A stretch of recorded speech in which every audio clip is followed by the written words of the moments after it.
So I'm just curious because one question that came to mind, and I apologize if you don't have this answer readily available.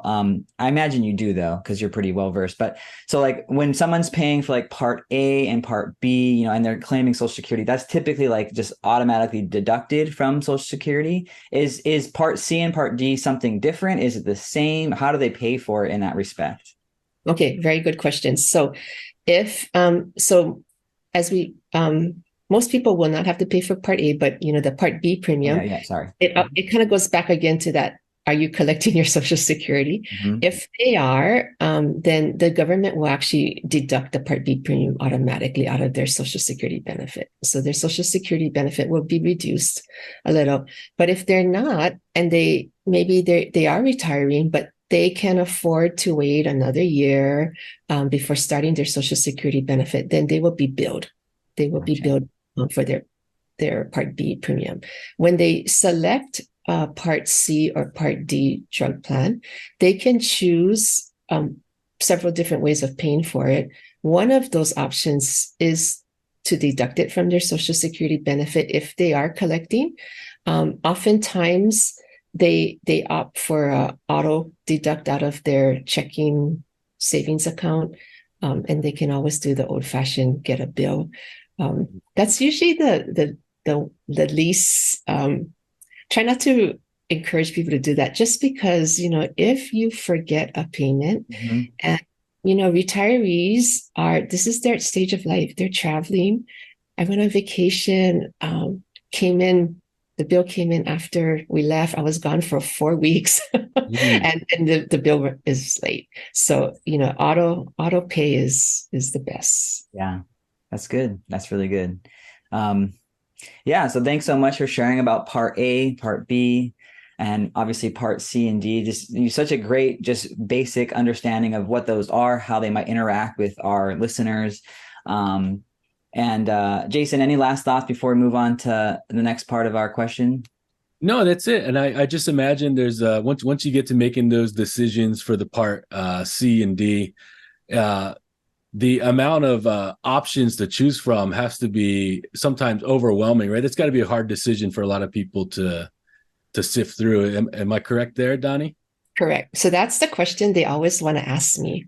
Hey, Donnie, what's the best plan? Right, right, right. And I don't know if they're always happy with my answer, because my answer is always it depends, because I got to find the best plan for you. Yeah, So it's not the same plan for everybody, but it does take some time of looking at what their needs are, what their budget is, who are the doctors they see, what are the medications they may be taking, and we just find a plan that best fits their needs. yeah.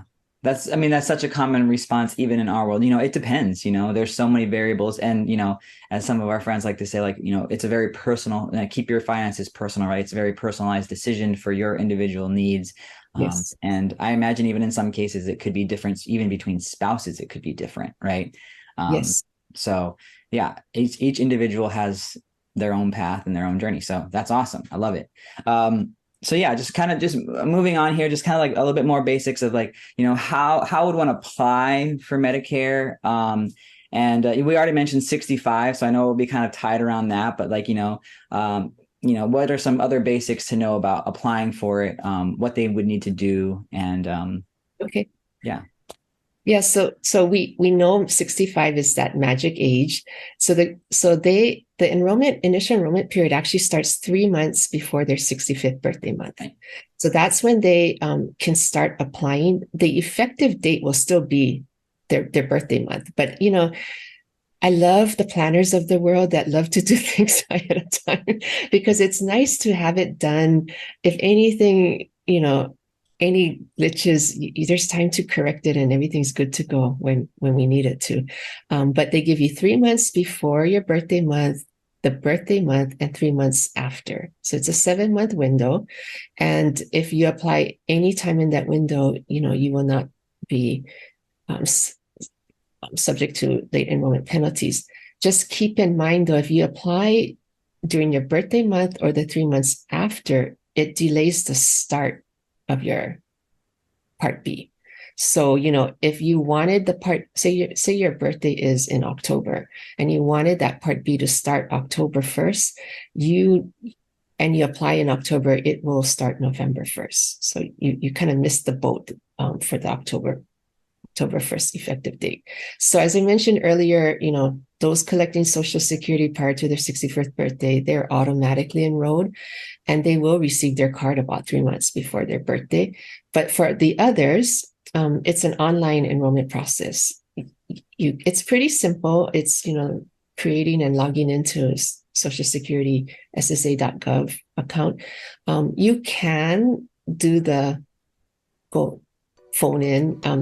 It's not the easiest number to get through Social Security, so I would say online is the easiest way to do it. Yeah.